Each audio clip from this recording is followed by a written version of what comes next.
Terra in about 3 minutes. It's for 1 to 6 players, and it takes about 60 minutes to play. Terra is a cooperative, tile-length exploration game for 1 to 6 players. Players are cavers who have fallen into a hole and now need to find an exit before time runs out. Cavers must also contend with tremors, floods, cave-ins, gas leaks and vicious horrors whilst hunting for an escape. The game is run in phases: action phase, horror phase, hazard phase and end phase.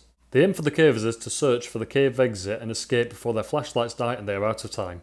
During the action phase, players can spend action points to move, reveal tiles, reveal and move immediately, dig out rubble, place ropes, swim, squeeze and hide, dependent on the tile they're on.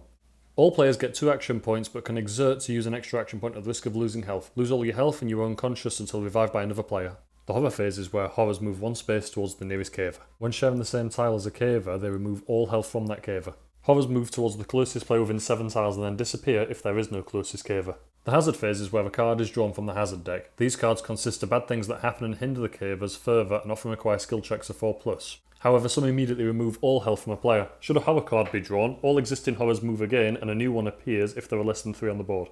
When all hazard cards have been used, the cavers are out of time and must skill check to see if they survive the darkness each turn. A fail means being devoured by the horrors and removal from the game entirely. The end phase is when you pass the first player token to the next player and a new round of phases begins.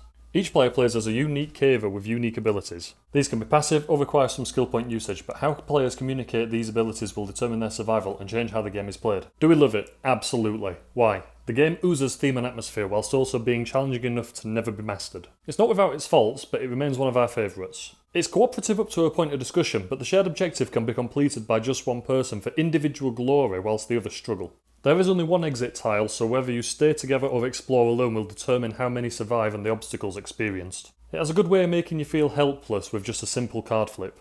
Is it accessible? It can be rocky. Why? There are lots of things to consider whilst playing. Being too far from the rest of the group can hinder your efforts and cause unconscious players to spend many rounds doing nothing. And some players may not enjoy the freedom coinciding with the cooperation, and the need for someone to take the lead can often make others feel redundant or rebellious. Difficulty can be adjusted, and once it's understood, it does flow really well, but the rules will be referenced a lot. Is it replayable? Yes. Why? The tiles placed, cards drawn, and decisions made from the off make the game impossible to be the same twice. Combine that with the choice of difficulty and 3 expansion opportunities, you'll always be surprised by the outcomes of the game.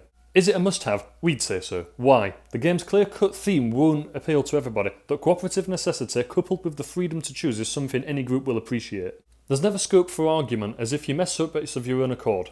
The need to rely on others is essential, but if you go off on your own, it's your own fault. The time-laying freedom of the game, plus the tension of being chased is something we've loved, and it's a game that's more than a little bit diverse.